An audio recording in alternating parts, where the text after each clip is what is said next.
네, 우리 김정희 자매, 우리 성찬 간증을 잘 들었습니다. 아, 용기를 내서 또 자신의 삶에 대한 것들, 또 믿음에 대한 것들을 잘 나눠주셔서 참 감사했습니다. 다 우리가 사는 게 다 괜찮은 것 같아도 사실 그렇지가 않죠. 네, 여러 가지 어려움 또 문제점 그런 속에서 믿음으로 그것을 예수 그리스도를 바라보고 녹여낼 수 있다라는 것은 정말 대단한 축복이 아닐 수 없는 것 같습니다. 우리 승태 형제가 이야기한 대로 듣고 보니 오늘 이 자리에 계신 여러분 모두는 50억대 자산가로 새롭게 탄생하게 된 것을 축하드립니다. 좀 50억대 자산가처럼 삽시다. 예, 그렇습니다. 아멘. 정말 감사하고요. 오늘은 특별헌금을 준비하고 또 기도하면서 참 여러 가지 많은 생각들이 머리를 스쳐 지나갔습니다. 가장 감사한 것은 우리 이곳에 있는 우리 형제자매 여러분 모두의 신뢰 또 지지 믿음을 통해서 작년 올해 또 내년 넘어가면서 우리 잠실교회 형제자매 여러분 모두가 선교를 위해서 더 많이 헌신하는 교회가 되어가고 있다라는 점입니다. 그래서 우리가 몽골 교회를 위해서도 지속해서 지원을 하고 있고요. 또 내년에는 좀 더 그 미션을 강화할 계획들을 찾고 있습니다. 또 우리 대학부 정말 한때 200여 명에 달했던 대학부 미니스트리가 있었고요. 지금 우리 결혼부 30대 40대 초반 부부들의 상당수가 그 시절 제자로 되었던 사람들이 많습니다. 하지만 어느 틈엔가 10명 미만의 대학부로 줄어들었고요. 이제 미래를 위해서 새롭게 대학부를 형성하고 우리 자라나는 세대 또 이 대한민국에 요즘 젊은이들 희망이 없죠. 네, 정말 희망이 없습니다. 그래서 희망 없는 세대에게 믿음과 또 영적인 그런 꿈을 주는 세대들이 또 새롭게 자라고 있습니다.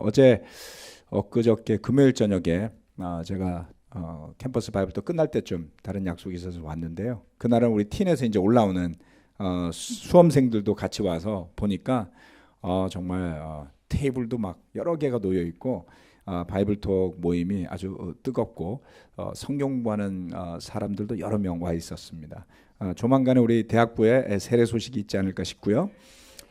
내년에는 새로운 신입생들을 포함해서 정말 대학부가 수십 명 이상으로 자라고 머지않아 100명, 200명씩 젊은 세대들이 있는 한국에 복음을 뿌리기 위한 그런 발걸음을 내디디게 될 것을 믿습니다. 슬라이드 띄워주시죠. 오늘 설교의 제목은 달리기입니다. 이 뒤에 그 배경이 좀 바뀌었죠. 조금 모던한 느낌을 주려고 달리기. 연초에 그 PPT 디자인을 서수양 자매한테 부탁을 했고 만들었는데 오늘 보니까 이거를 우리 윤명 자매가 만들었던데요. 네, 요 디자인은 감사하게 생각합니다.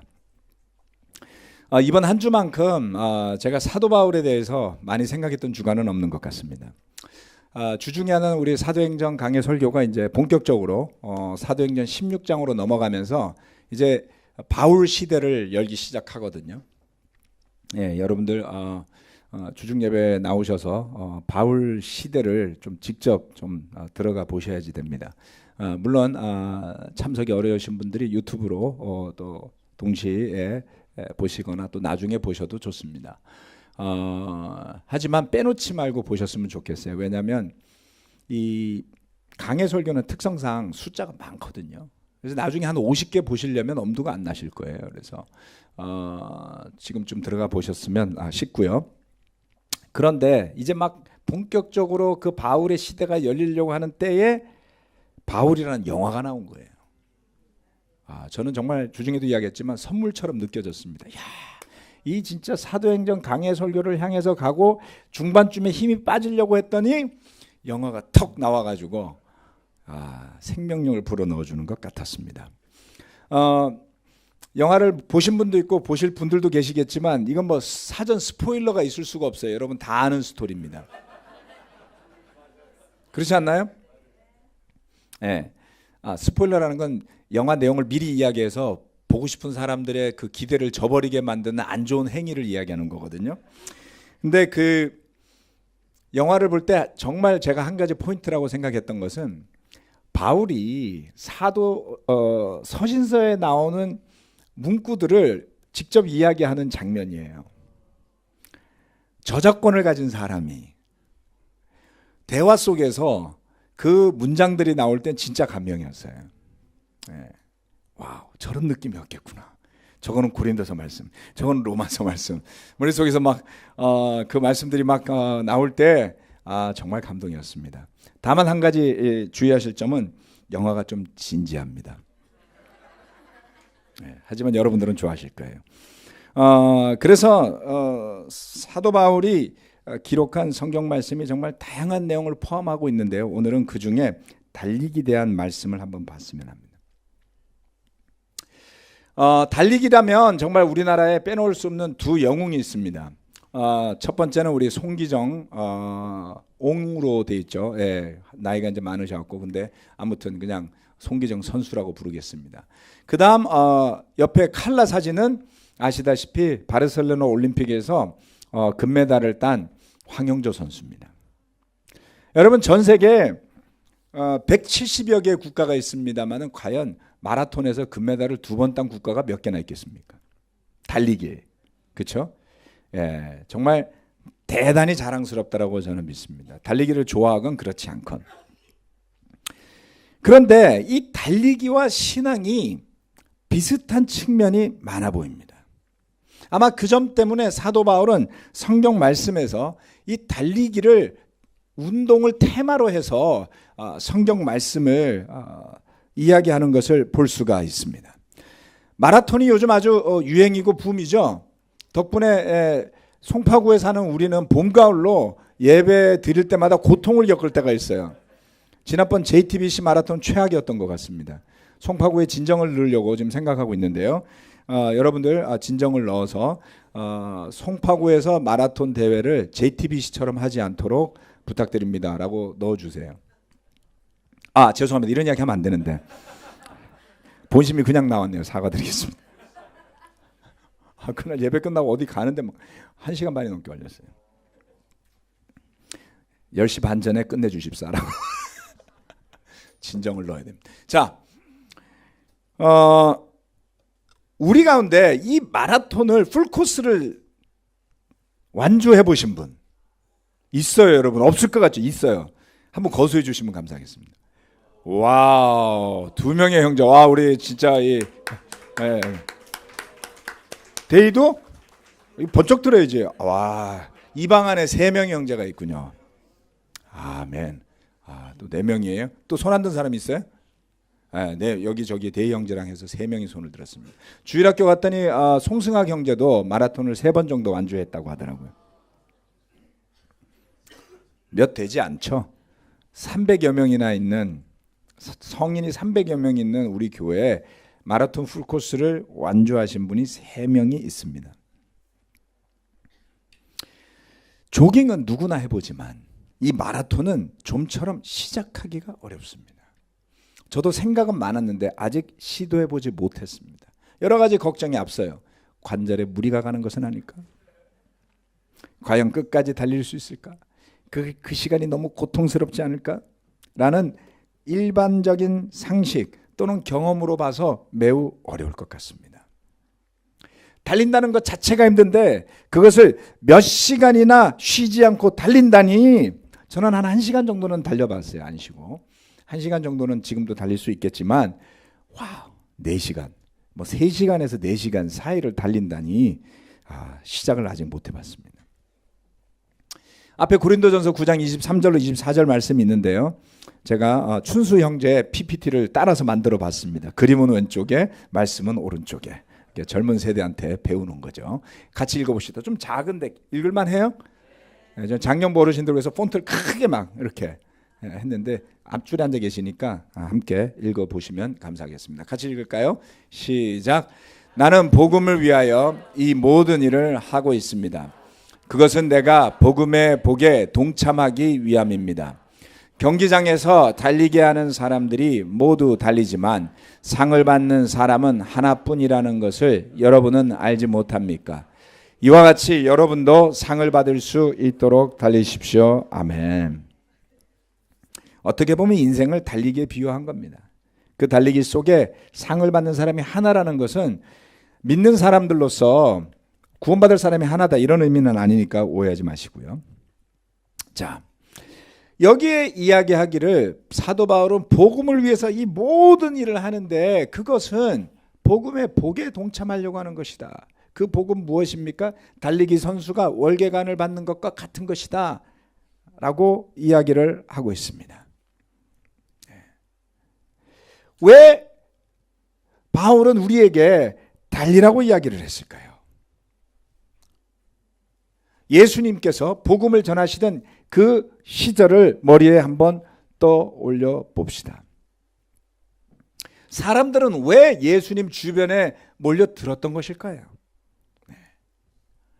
예수님 주변에는 정말 열심히 믿음 생활을 하고 종교적 신념을 지켰던, 그럼에도 불구하고 부자였던 젊은 청년이 달려온 적도 있었습니다.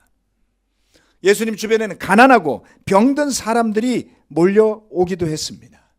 더 나아가서 심지어 당시의 종교 권력의 최고층에 위치해 있던 제사장, 율법학자, 바리새인들까지도 예수님 주변에 왔습니다. 그 예수님의 입술을 통해 전해지는 복음의 메시지는 엄청난 힘과 파괴력을 지니고 있었습니다. 그럼에도 불구하고 그 믿음의 길은 시작하기 어려웠습니다. 마치 달리기처럼요. 예수님 앞에 모여드는 사람들은 많았지만 그 모임이 단순히 음식을 먹기 위해 온 것이었다면, 또는 그 모임이 단지 병을 낫고자 하는 마음에서 온 것이었다면 그들은 그 달리기를 마치는 일에 동참하지 못한 사람이 되어버리고 말았습니다. 비록 그 부르심이 누구나를 위한 것이지만 아무나 주님을 따를 수 있는 것은 아니었습니다. 이것은 참으로 이해하기 어려운 것인데요. 또 수많은 사람들이 이것 때문에 마음의 상처를 받고 어려움을 토로하기도 합니다. 하나님은 기왕 할 거면 죄다 구원해 주지. 왜 까다롭게 이런 거 저런 거 이야기해서, 그러면 하나님 속이 좁은 거 아니야? 이렇게 생각하게 만들죠. 제가 늘 드리는 말씀입니다만 우리 수준에서 하나님을 알려고 하는 건 좀 지나치죠. 네. 그게 억지라고 생각하시는 분은 집에 가셔서 양자역학 공부를 좀 해보시기를 부탁드리겠습니다. 그걸 다 이해하시고 오셔서 저와 성경을 이야기하시면, 네. 자, 이 글자가 작은데, 네, 누가복음 9장 23절로 26절 말씀인데요. 우리 모두가 잘 아는 구절들입니다. 이 구절을 다 같이 함께 읽어보겠습니다. 시작. 그리고 예수께서 모든 사람에게 말씀하셨다. 나를 따라오려는 사람은 자기를 부인하고 날마다 자기 십자가를 지고 나를 따라오너라. 누구든지 제 목숨을 구하려고 하는 사람은 잃을 것이요, 누구든지 나를 위하여 제 목숨을 잃는 사람은 목숨을 구할 것이다. 사람이 온 세상을 얻고도 자기를 잃거나 빼앗기면 무슨 이득이 있겠느냐. 누구든지 나와 내 말을 부끄럽게 여기면 인자도 자기의 영광과 아버지와 거룩한 천사들의 영광에 쌓여올 때 그 사람을 부끄럽게 여길 것이다. 아멘. 많은 소위 말하는 기독교인들이 이해할 수 없거나 어쩌면 이해하려고 하지 않는 구절들입니다. 이것이 한 구절만 있으면 좋겠는데 그렇지 않습니다. 복음서의 도처에서 이 말씀이 핵심적인 내용임을 지지하는 내용들이 있습니다. 주님은 자기를 향해 오는 모든 사람에게 이 말씀을 던지셨어요. 시작하기 어려운 일이다. 마라톤을 아무에게나 그냥 달려봐, 뛰면 다 할 수 있어 라고 말하는 바보는 없습니다. 준비되어지지 않는다면 그 달리기는 끝을 낼 수가 없기 때문이죠. 주님은 내게 몰려오는 것은 충분하지 않다. 그저 와서 빵을 먹는 것만으로 충분하지 않다. 나를 따라오려거든. 그 말씀은 무엇과도 같냐면 그 마라톤의 영웅이었던 황영조 씨가 나와 함께 달리려면 이라고 말하는 것과 같아요. 여러분,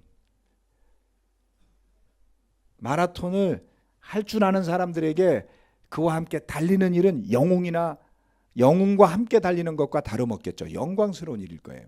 우리 교회에서 제일 잘 달리는 형제가 박동호 형제라고 일산교회에 있습니다.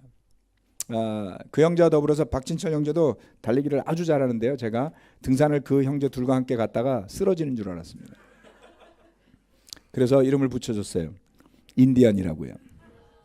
산에서 정말 날아다닙니다. 그런데 이 박동우 형제가 마라톤을 하면은 마라톤하는 모든 사람들에게 우상과 같은 존재가 있어요. 그런 사람들은 3시간 이내로 풀코스를 뛸 수 있는 사람들이에요. 네. 타고 나야만 합니다. 그래서 서브3라고 부르죠. 박동우 형제가 서브3까지는 아직 못 갔어요. 3시간 근처 때까지 간 우리 교회에서 가장 잘 달리는 형제입니다.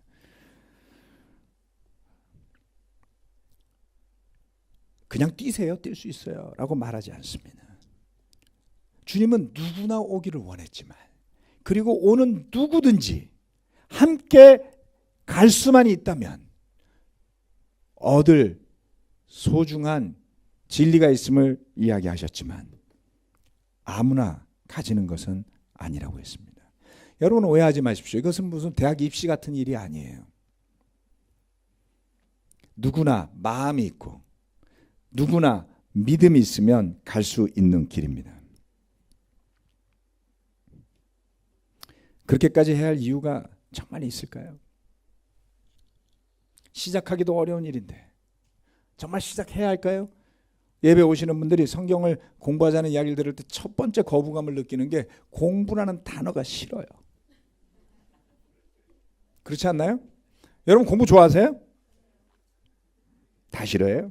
저도 공부 싫어하는 줄 알았어요. 근데 우리 애들이 아빠는 공부 좋아해 이러더라고요. 네. 공부라는 단어를 좀 뺐으면 좋겠는데 이 단어를 대체할 방법이 없습니다. 스타디로 할까요?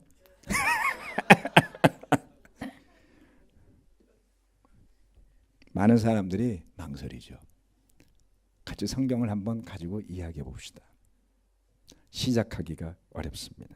그러나 여러분, 이 자리에 어떤 이유로 인해서 예배를 드리고 계시는, 아직 믿음은 없지만 또는 뭔가 믿음은 있는 것 같은데 예수님과 더불어 달리고 계시는 분들이 아니라면 저는 그 달리기에 동참하시기를 권하고 싶습니다.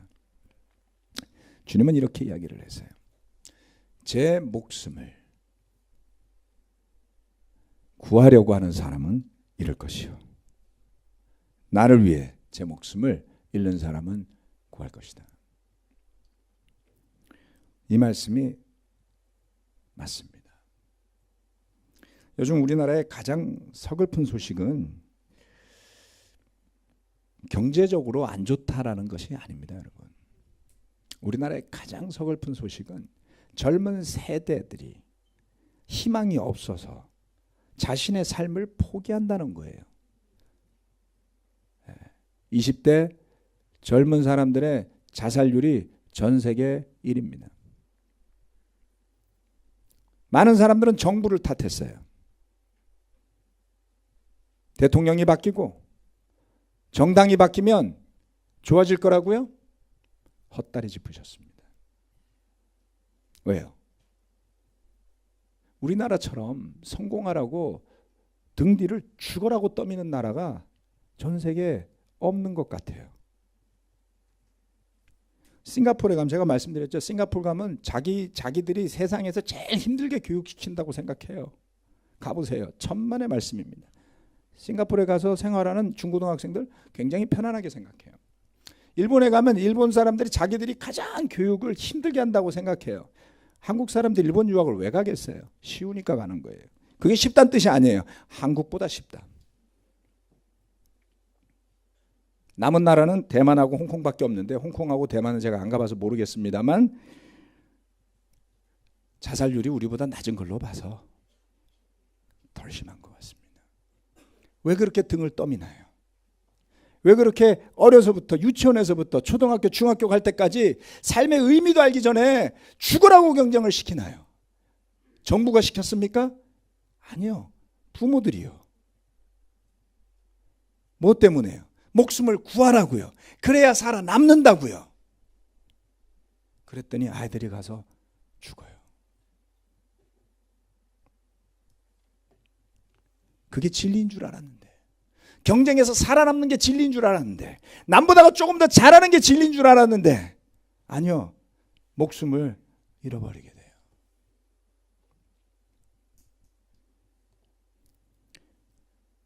시작하기 어려운 일입니다, 여러분.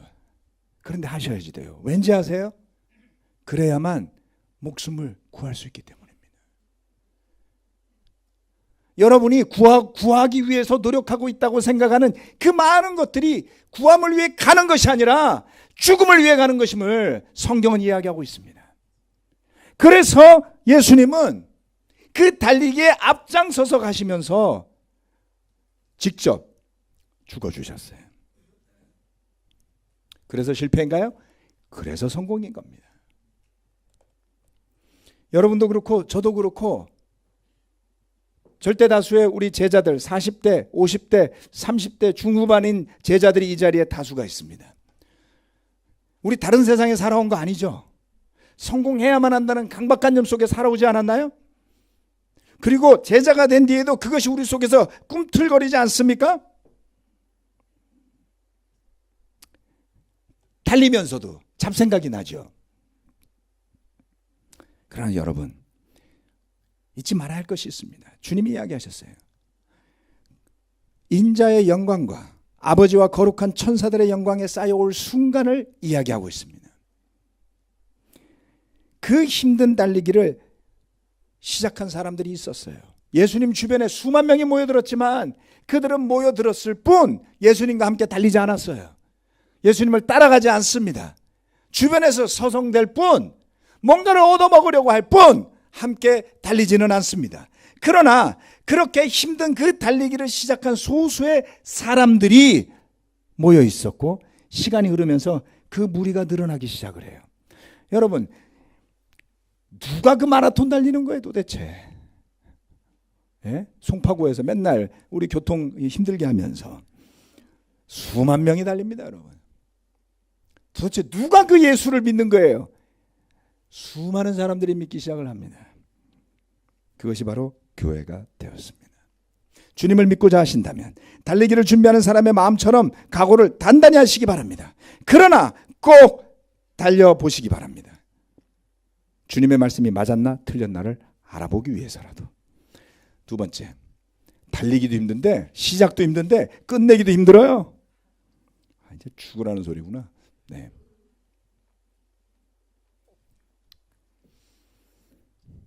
이렇게 이야기합니다. 바울은 경기에 나서는 사람은 고린도전서 9장 25절 27절 말씀입니다. 경기에 나서는 사람은 모든 일에 절제를 합니다. 그런데 그들은 썩어 없어질 월계관을 얻으려고 절제를 하는 것이지만 우리는 썩지 않을 월계관을 얻으려고 하는 것입니다. 그러므로 나는 목표 없이 달리듯이 달리기를 하는 것이 아닙니다. 나는 허공을 치듯이 권투를 하는 것이 아닙니다. 나는 내 몸을 쳐서 굴복시킵니다. 그것은 내가 남에게 복음을 전하고 나서 도리어 나 스스로는 버림을 받는 가련한 신세가 되지 않으려는 것입니다. 이 말이 허투루 들리십니까? 바울이 누군데요? 그 사도 바울의 마음의 중심에 두려움이 있었어요. 무슨 두려움이요? 내가 나를 쳐서 굴복시키지 않으면 어떻게 했는지 저도 모르겠어요. 고린도서 말씀 한번 좀 더 깊게 들여다보십시오. 연구해 보십시오.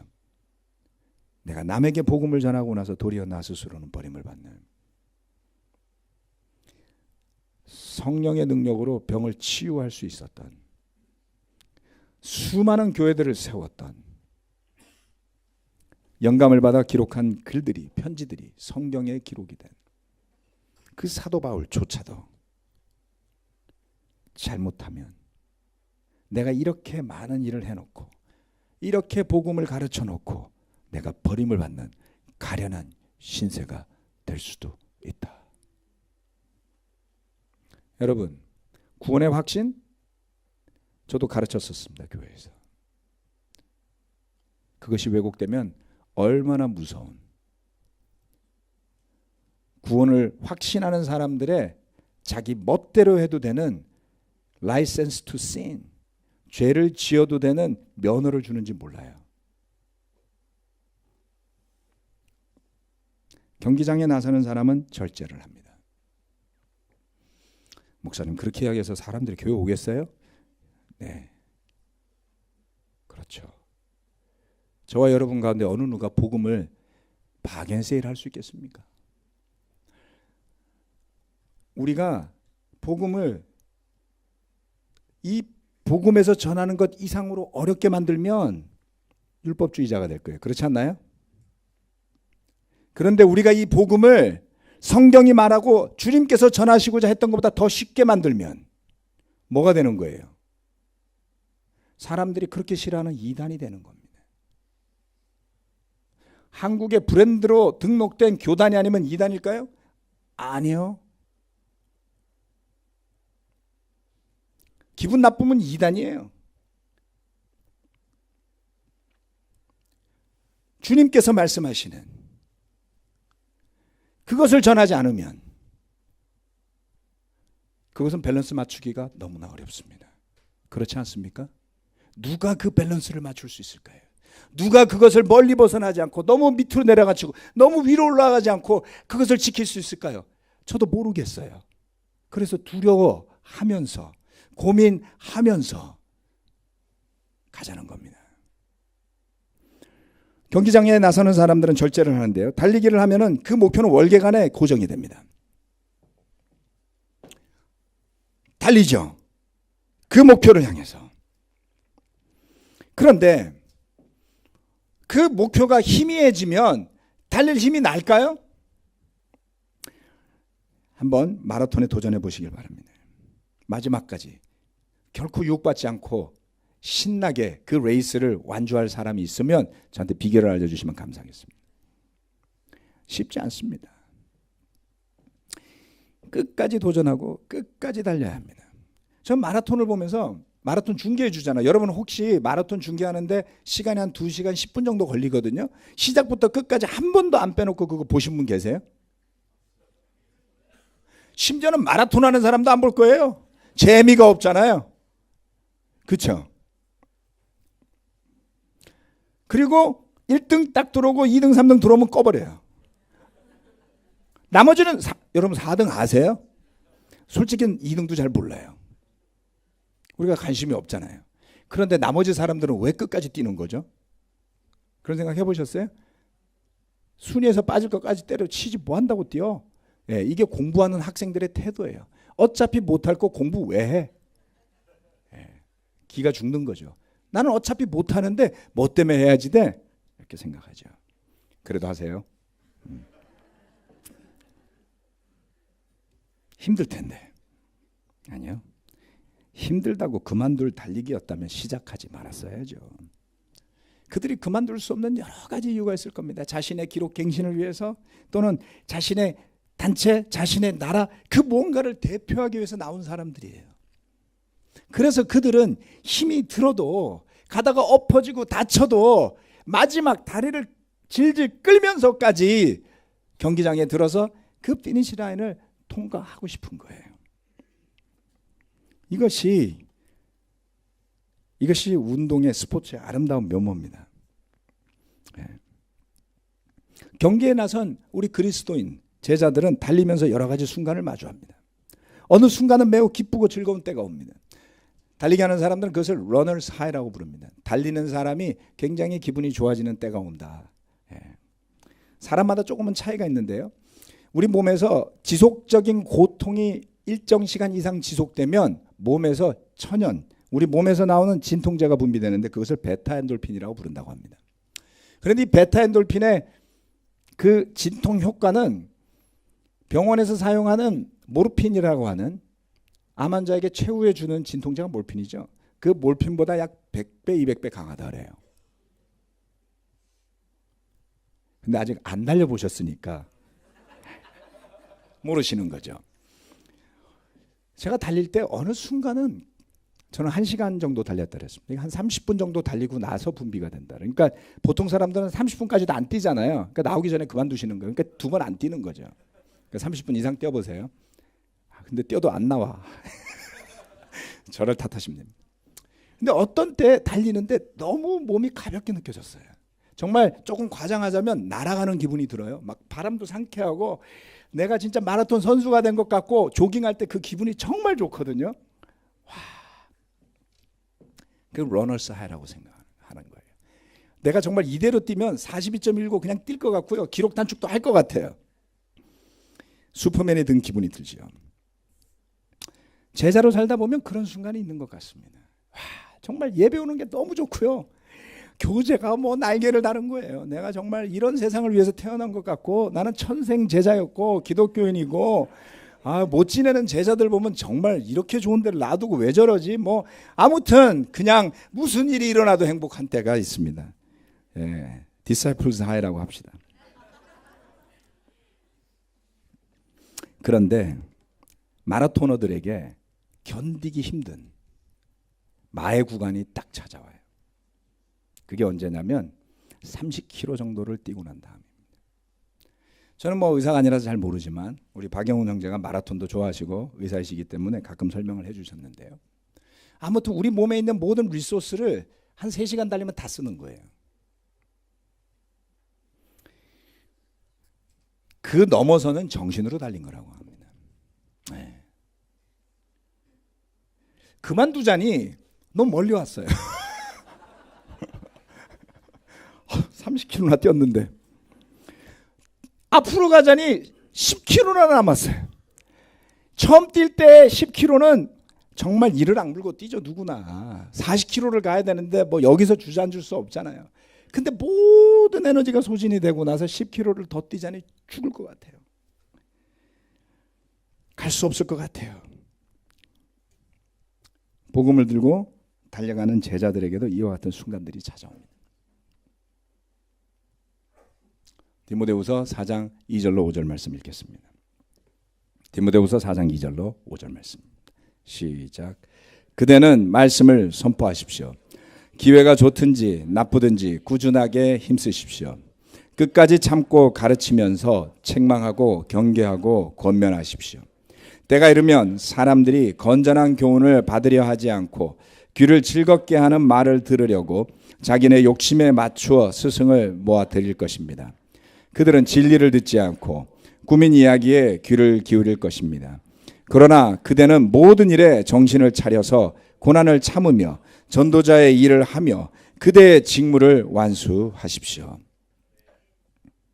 바울은 그의 최후의 서신서인 디모데후서를 감옥에서 기록하게 됩니다. 그는 젊은 전도자 디모데에게, 제가 지난 주중 예배 때 디모데의 등장을 설명드렸죠. 약 20대 정도의 젊은 청년 디모데가 사도행전 16장에서 등장을 합니다. 그렇게 젊은 디모데가 이제 40대 초반에 중년층이 되어서 바울은 이제 삶의 마감을 앞두고 그에게 글을 쓰는데요. 때가 올 것이라고 그랬습니다. 무슨 때입니까? 여기 사람들이라고 하는 것은 그냥 사람들이 아니라 교회 안에 있는 사람들입니다. 제자들입니다. 그런데 한때 복음을 받아들였던 건전한 교훈, 복음에 바탕한 교훈, 올바른 건강한 교리를 받아들였던 사람들이 더 이상 그것을 받으려 하지 않고 귀를 즐겁게 하는 말을 들으려고 욕심에 맞추어 스승을 모아 드릴 것이라고 경고하고 있습니다. 여러분, 세상은 함부로의 사람만 있는 것이 아닙니다. 네. 한 사람이 없어지면 또 다른 사람이 나타나고요. 정말 별의별 사람들이 세상엔 다 있습니다.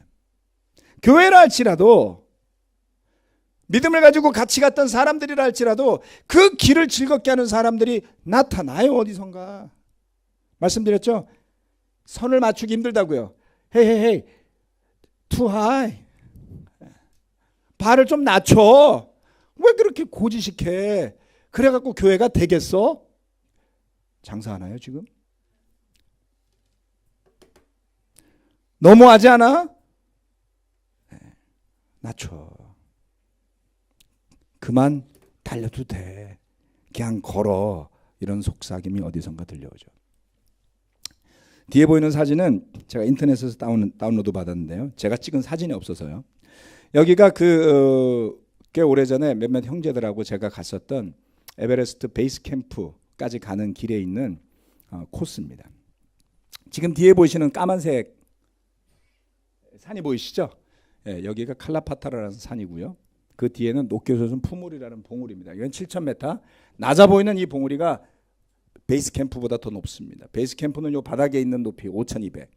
요거는 5,550m예요. 산을 오르면서 저는 한 번도, 우리나라의 모든 산을 올랐습니다만, 모든 산, 높은 산은 다 올랐습니다. 한 번도 그만두겠다, 못 가겠다, 안 가겠다라는 생각을 해본 적이 없었는데요. 여기서는 딱 그렇게 느꼈습니다.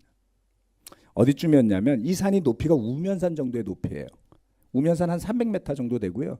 그냥 올라가면 통상 남자들 걸은 거리를 한 20분 정도밖에 안 걸립니다. 여기서 여기까지가 딱 300m 정도 돼요. 길도 보이죠?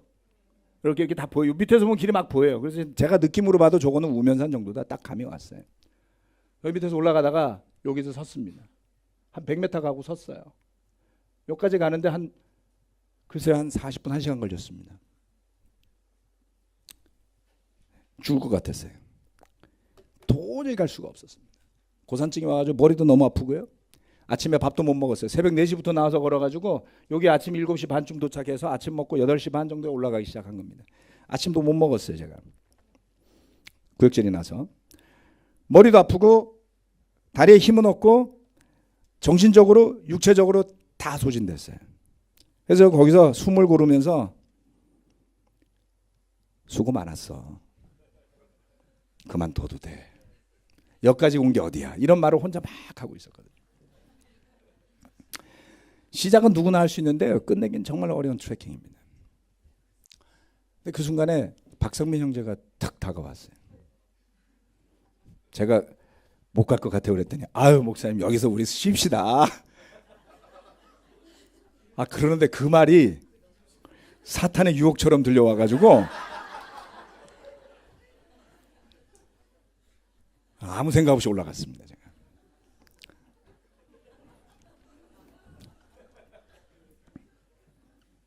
그래서 끝까지 올라갔어요. 근데 얼마나 힘이 들었는지 여기서 여기까지 가는데 어떻게 갔는지 머리에 기억이 없어요. 그러니까 정상에 딱 쓴 것만 생각났습니다. 거기에 김영수 형제가 서가지고 사진 찍고 뭐 이러고 있었고 저는 아무 생각이 없었습니다. 이래서 형제가 필요한 것 같아요. 때로는 정신 못 차리고 있으면 뭐 같이 죄를 짓자고 하든지 뭐 같이 그만두자고 하든지 뭐 올라가야 된다고 하든지 아무튼 형제가 필요한 것 같습니다. 그런데 이 디모데후서 말씀은 잘 읽어보면요. 얼마나 바울이 그 긴급한 심정으로 이야기했는지가 나요. 그대는 말씀을 선포하십시오. 기회가 좋든지 나쁘든지 꾸준하게 힘쓰십시오. 끝까지 참고 가르치십시오. 책망하고 경계하고 권면하십시오.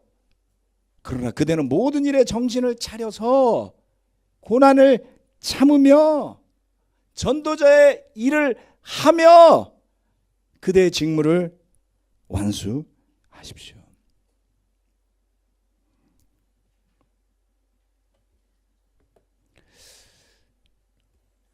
복음을 가지고 우리 가운데 수많은 사람들은 수십 년을 달려왔을 거예요. 이제 우리에게 얼마나 시간이 남아 있을까요? 아마 누군가는 이제 막 그 레이스를 시작했는지도 모르겠어요. 그런데 누가 되었건 그 믿음의 달리기를 시작하셨다면 끝이 보일 때까지 달려보라고 권하고 싶습니다. 저기까지 가는데요, 제가 정말 마지막에 죽을 것 같은데 올라간 이유가 몇 가지가 있었습니다. 자존심이고 뭐고 그런 거 아무것도 없어요. 여러분, 그 정도 되면 아무 생각 없어요. 근데 저기까지 가느라고 한 9일 동안 간 거예요. 9일을 걸어서 저까지 갔다고요. 가정을 해봅시다. 제가 거기서 그날 박성명 형제 둘이 손잡고 그냥 앉았다가 왔어요. 그랬다면 평생 다시 가야 되지 않겠어요? 아니면 겁에 질려서 아예 잊어버리든지요. 우리는 왜 달리기를 하다가 멈추거나 벗어나는 걸까요? 그것은 세상이 마치 많은 것을 약속하는 것 같아 보이기 때문입니다. 끝내기 어려운 레이스를 여러분이 시작하셨어요. 세상은 많은 것을 약속하는 것 같지만 이 세상이 우리에게 달래줄 수 있는 것이 없습니다. 반면 복음은 우리에게 아무것도 줄 수 있는 것이 없는 허황된 소식인 것 같지만 정말 우리에게 필요로 하는 생명인 진리의 말씀, 그리고 영원히 목마르지 않을 생수인 영생을 주는 것이죠. 그래서 오늘도 우리가 믿는 생명 가운데 살아갈 수 있는 것입니다. 끝내기 어렵습니다. 그러나 영원한 목표를 향해 달려가는 믿음의 삶이 최고의 삶입니다. 저는 그렇게 믿어요. 세상적인 목표를 가지고 살면 끊임없이 뒤를 돌아보고 무력감에 휩싸이고, 그러나 우리 모두는 월계관의 주인들이 됩니다. 주님께서 주시는 생명의 주인공이 될 수 있기 때문이죠. 여러분, 달려보십시오. 달리고 계신 여러분, 수고 많으셨습니다. 아마 지금 한 10km, 20km, 어떤 사람 30km 온 것 같아요. 아멘. 같이 갑시다. 말씀 마치겠습니다.